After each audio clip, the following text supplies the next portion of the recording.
There's quite a bit of romance around this kind of life as a creator, and yeah, okay, I understand that. That's certainly the way I perceived it before I really got here to this point. But take this as an example. This morning I got up at 6 o'clock and I started editing. I've been editing for 2 hours already, and I've also been doing a lot of responding to emails. Not a big deal. I quite like that, and they're from brands who want to collaborate with me on videos, and sometimes people just want to send you their product. That's always my preferred way of working with a brand, is just that they've got a product that they want to send me and I'll test it out and review it.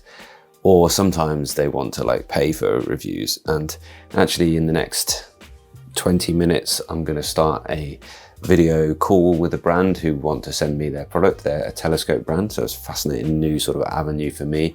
I'm really excited to try out their product, and I'm hoping that they just want to send me the product and let me get on with it. Because the minute that brands want you to actually sign something, then it becomes something much more than just doing your own job and being a creative off your own back. It becomes like working for somebody, and I just don't like doing that at all, to be honest. And one thing that I've done a lot more this year is just said, well, no, if I've got to sign something, or if you want to pay me, or if you want me to say certain things, then I'm definitely not doing that.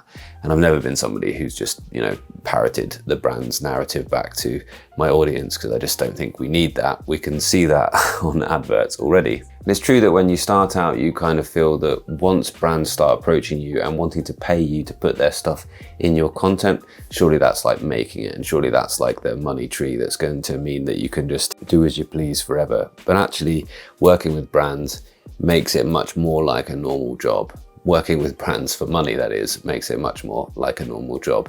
So you need to sort of foster the partnerships that you actually want to be a part of. So I've got an email this morning who have wanted to pay me to put in a 2-minute segment into one of my videos for $100. And that's like, well, the time it's going to take me to actually make that section of the video, plan that section out, test the things out, it's just not worth it for me to, say what they want. If they want to just send me that product and let me review it, then sure, I might actually just consider it, because then I can do as I please. But it's them having the control over the content that makes it an ad. And then the moment you feel like you're making ads, you don't feel so much like you're an independent creative, and that's where I'm not so interested. That's where I just want to say, well, no, I'll make more money probably by not having that slot and not having people leave my video in the middle of it. That video will perhaps do better, and so I just not bother with that. It's opportunity cost, isn't it? If you put something there, then you lose an opportunity to keep people through the video. I'm not saying that I don't want to work with brands, I'm not saying that I don't want sponsorship, but I've just raised the bar on what I actually expect to be paid, because honestly, unless it's going to be a really good amount of money, then it's not worth my time. And I guess it doesn't go without saying, but it really should, that definitely I will only put a brand into my videos, no matter how much they're going to pay, if I actually think it's any good. So I've got to get ready for this video call now. I've got my screen hooked up here, and I'm going to put them on this little teleprompter so I can talk directly to them. I think it's important that you make that really positive impression. And I'm going to attach this microphone into this camera here as well. And there are a lot of brands now that seem to have quite a negative connotation.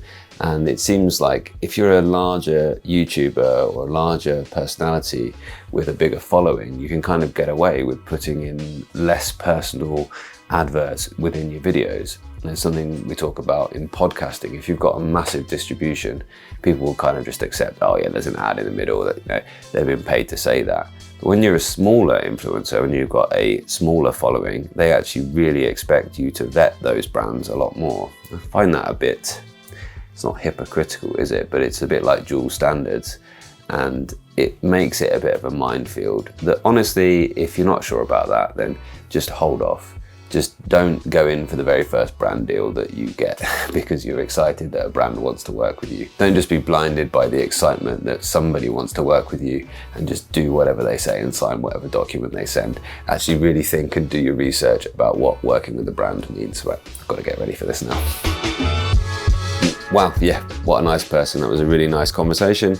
Just lots of information, just ideas about why people are liking their product, and sharing that they're very community focused, sharing the updates that are coming because of community suggestions. Sounds like a company that I really want to work with.